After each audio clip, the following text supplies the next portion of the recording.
Bonjour, c'est Gilbert Babina pour la Brocante des Savoirs. L'épisode que vous allez suivre est le produit d'un atelier. Dans le cadre du cours de communication de crise que je dispense à l'Université de Maroua, j'ai proposé à certains étudiants d'utiliser le podcast comme moyen de communication académique. Bon, je l'avoue, ils étaient presque tous frileux à l'idée de délaisser le traditionnel exposé pour un univers qui leur était presque inconnu. Ensemble, nous avons attaché le fagot de bois pour produire les 3 premiers épisodes de la série atelier de ce podcast. Les voix que vous allez entendre sont donc une réponse concrète aux injustices cognitives identifiées par Florence Piran et ses co-auteurs dans le cadre du projet SOA, Sciences ouvertes en Haïti et en Afrique francophone. Les langues ont parfois fourché pour dire simplement qu'une autre science est possible. Bonne écoute!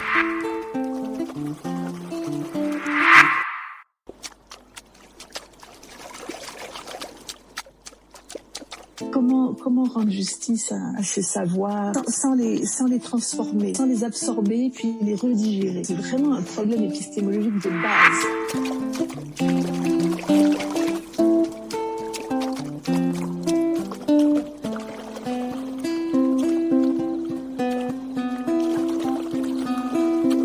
La plus grande revendication des enseignants, c'est la validation du statut particulier des enseignants qui jusque-là n'est pas pris en compte par le gouvernement. Si cela n'est pas fait, nous allons en tant qu'enseignants continuer dans cette procédure de revendication. Le mouvement d'humeur des enseignants en cours au Cameroun débute le 21 février dernier sous le mot d'ordre de grève « Crème morte ». Le collectif d'enseignants OTS, on a trop supporté, marque un arrêt de cours pour faire entendre sa voix sur la précarité des conditions de vie et de travail des enseignants.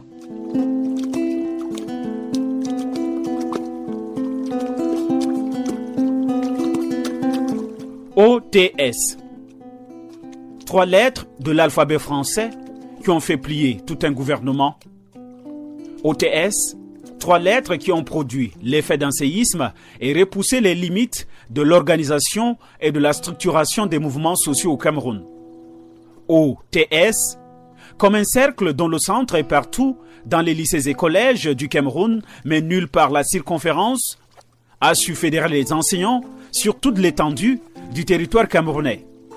OTS, entendez, on a trop supporté, fait désormais figure de cas d'école dans l'histoire des mouvements sociaux. Dès lors, il est important de s'interroger sur la stratégie communicationnelle mise en branle par le mouvement OTS. Quels moyens et outils de communication ont été utilisés pour atteindre les résultats escomptés? Comment est-ce que le mouvement a su faire entendre sa colère pour sortir les enseignants du pays de la galère? Pour répondre à ces différentes interrogations, je suis Honoré Mbouaké pour la présentation de cet épisode de la Brocante des Savoirs. Eh bien, régalez-vous avec cette belle transition. Je vous retrouve juste derrière avec toute l'équipe de production.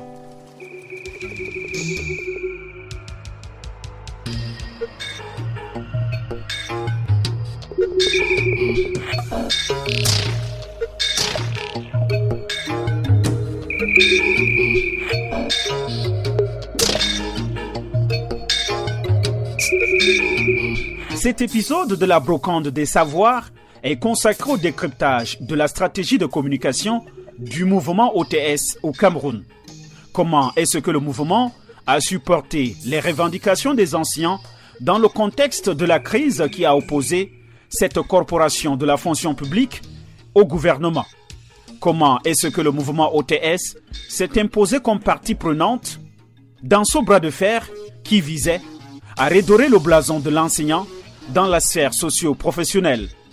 Pour comprendre la genèse de ce mouvement d'un autre genre, pourquoi ne pas faire ici l'archéologie de cette crise qui se manifestait à coups de revendications?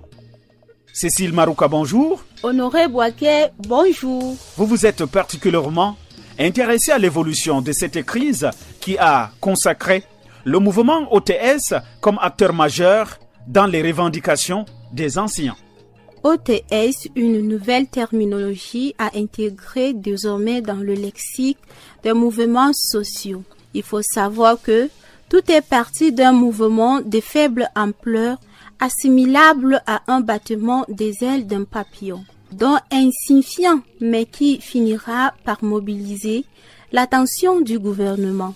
Il faut noter que les enseignants du cycle primaire et secondaire du secteur public décident d'entrer en grève dès le début du mois de février après plusieurs revendications négligées et des promesses non tenues depuis 2017. Dans la liste des revendications figure le problème des intégrations, les reclassements, les primes de non-logement et l'application du statut des enseignants, entre autres.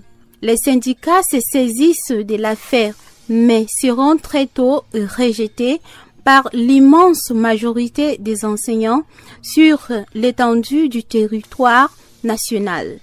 Ils sont accusés pour leur complaisance face au gouvernement.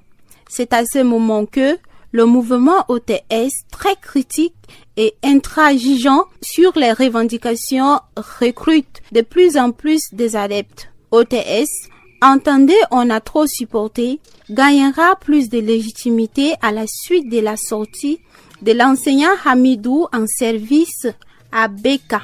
Lui qui, après 10 ans de service, était toujours sans salaire ni avantage lié à son statut.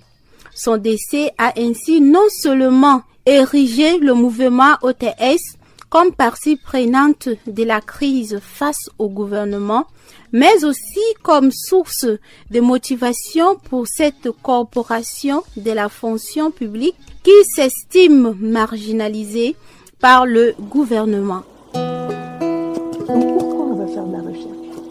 Et moi, pour moi, c'était clair. Je vais faire de la recherche pour changer le monde. La notoriété du mouvement OTS monte d'un cran.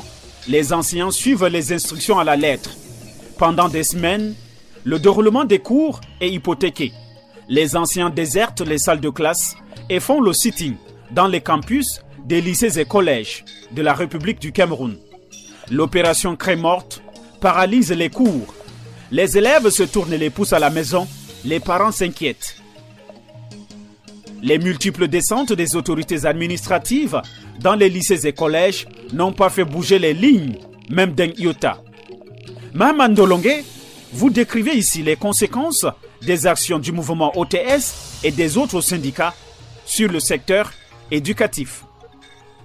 De prime abord, les conséquences de la grève au Cameroun ont touché le secteur éducatif. L'opération Crème morte a duré plus d'un mois. Les établissements publics se sont vidés de leurs substances. Les enseignants avaient arrêté les cours. Les élèves du secondaire et du primaire déambulaient dans les cours des écoles et des lycées. Plusieurs lycées des villes du Cameroun ont été paralysés par la grève des enseignants. C'est le cas de ces élèves qui déclarent à quelques mois du bac: nous ne savons pas ce qu'on va faire. Les professeurs ne sont pas là et même les compositions que nous avons débutées depuis la semaine passée, c'était assez difficile parce qu'il n'y avait pas de professeurs. Nous étions surveillés par des vacataires, s'explique Marie-Louis. Les parents d'élèves, quant à eux, s'inquiètent de l'avenir de leurs enfants face à cette grève des enseignants. Ils demandent la reprise des cours. Les élèves du lycée de Bonabéré à Douala ont manifesté pour soutenir les enseignants. Honoré Bouaké, en effet, le gouvernement craint l'instrumentalisation des jeunes élèves par les leaders politiques. Ensuite, le calendrier de l'année scolaire est désormais bouleversé. La progression des cours a été bousculée. La chance de réussite des élèves candidats aux examens est hypothéquée.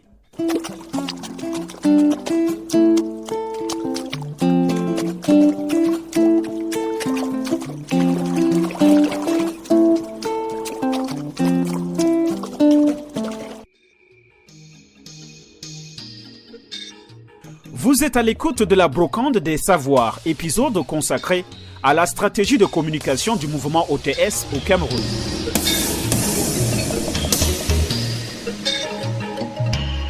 Le mouvement OTS, le noyau dur des syndicats, impliqués dans la crise, s'est imposé ainsi comme partie prenante. Ses membres sont même invités à s'asseoir à la table des négociations avec le gouvernement.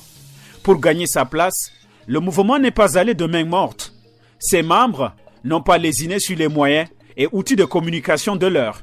Mass médias, nouveaux médias et même le bouche à oreille, tout a été utilisé pour exposer la colère des anciens afin de les sortir de la galère. Tenez par exemple, enseignants avec trait d'union. C'est l'un des titres du quotidien privé Mutation consacré à cette crise dans la presse camerounaise. Eh bien, Victoria Mbabey, vous vous êtes intéressé particulièrement à la guerre de la communication et vous nous entretenez ici sur les outils et les moyens de communication utilisés par le mouvement OTS. Cher Honoré, nul n'ignore l'efficacité des technologies de l'information et de la communication. Pour échanger avec les autres aujourd'hui ou transmettre une information, l'on n'a plus de difficultés. C'est la méthode choisie par le mouvement OTS. Entendez, on a trop supporté. Ce mouvement, pour se faire entendre, utilise les nouveaux médias et les mass médias. En ce qui concerne les nouveaux médias, il crée des pages Facebook, des comptes Twitter, des groupes WhatsApp, des groupes Telegram, des vlogs et des pancartes, ainsi de suite. Ces outils et moyens de communication regroupent les enseignants du mouvement OTS et bien d'autres. À travers ces outils, les enseignants expriment leur colère tout en publiant des images liées à leurs revendications. Ces pages regroupent également tous les enseignants de 10 régions du Cameroun.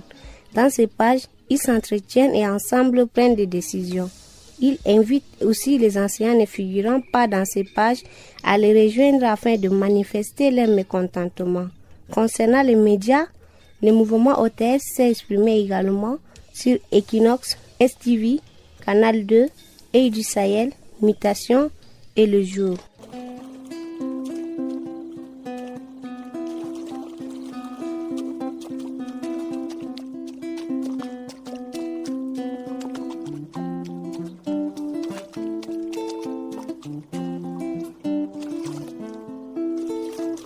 La pression des grévistes et de surcroît du mouvement OTS a contraint le gouvernement de sortir de sa zone de confort. Communiqués, conférences de presse, des réunions avec toutes les parties prenantes dans les ministères ont constitué la trame des moyens et outils de communication utilisés par le gouvernement avec en toile de fond des concessions et des mesures visant à apaiser la crise. Le gouvernement a donc sorti toute son artillerie communicationnelle pour être à la hauteur des défis qui l'interpellent face aux revendications des enseignants. Alors Bodou Oumar, vous avez travaillé sur la riposte du gouvernement sur le plan communicationnel. Et vous nous dites que dans cette crise, le gouvernement du Cameroun n'a pas manqué d'imagination. Effectivement, face à cette crise, le gouvernement n'a pas manqué d'ingéniosité sur le plan communicationnel pour y apporter des solutions. De peur, bien sûr, que cette situation ne s'éternise et tombe dans l'impasse. D'abord, dans une correspondance émanant du secrétariat général de la présidence de la République, en date de 7 mars 2022, le président de la République instruit le gouvernement à procéder, entre autres, au paiement immédiat des compléments salariales mensuels à verser aux enseignants. Ce qui explique la sortie médiatique de 5 ministres, dont 2 en charge des questions de l'éducation. Le ministre du Travail et de la Sécurité sociale, le ministre des Finances et celui de la Communication, porte-parole du gouvernement. Ensuite, il faut noter, très cher Honoré, que dans une autre correspondance du 10 mars 2022, le ministre de l'administration du territoire instruit les gouverneurs sur les mesures fortes prises par le chef d'État, son Excellence Paul Biya. Correspondance dans laquelle le gouvernement fait mention, je cite, des risques d'instrumentalisation des élèves par les acteurs politiques et sociétés civiles irresponsables qui cherchent à déstabiliser les institutions républicaines. Fin de citation.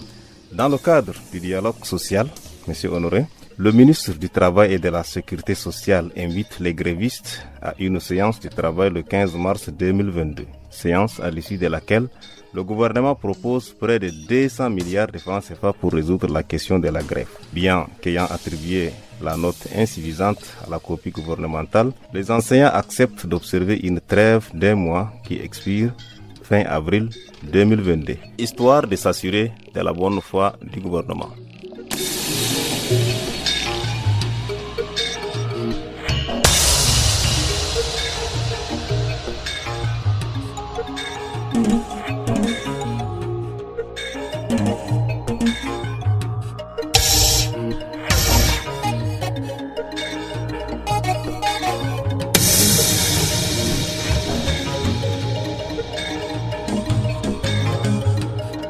Il ressort clairement que face à la détermination des grévistes, le gouvernement a été contraint de réagir. Les premières réactions sont venues du haut sommet de l'État.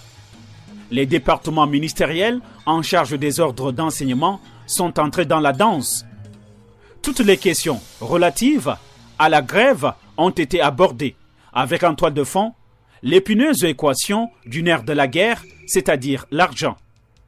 L'usage de l'adverbe progressivement, par exemple, a suscité le doute auprès de la communauté des enseignants, malgré une enveloppe de plus de 200 milliards de francs CFA débloquée par le gouvernement.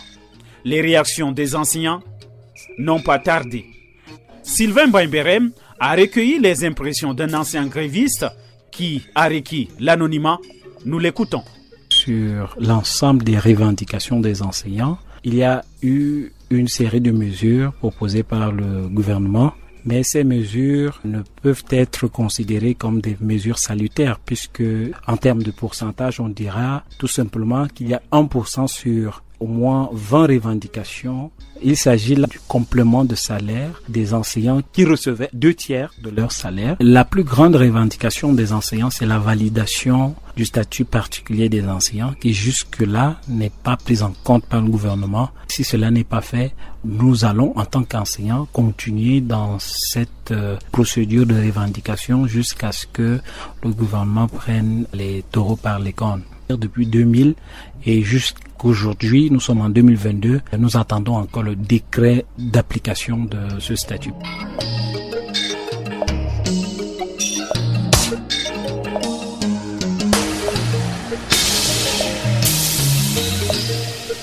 Sur une vingtaine de revendications présentées par les enseignants, sauf quelques-unes ont été satisfaites jusqu'ici.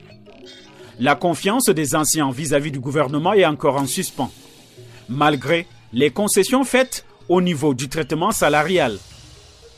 OTS a su déployer une machine de communication à la hauteur des revendications. Le mouvement restait toujours actif et n'a pas encore dit son dernier mot. En accordant le bénéfice du doute au gouvernement, OTS reste dans les starting blocks en cas de non-satisfaction. C'est tout pour cet épisode de la brocante des savoirs. Équipe de production: Honoré Mbouaké, Cécile Marouka, Victoria Mbabey, Mbodou Oumar, Mahamad Dolongue et Sylvain Baimberem. Coordination: Gilbert Babena. C'est que le positivisme, il est institutionnalisé dans le fonctionnement même de l'université. Retrouvez Bachirou Boubakari dans le cadre de l'épisode de la brocante des savoirs consacré à l'affaire Martin Kamumim.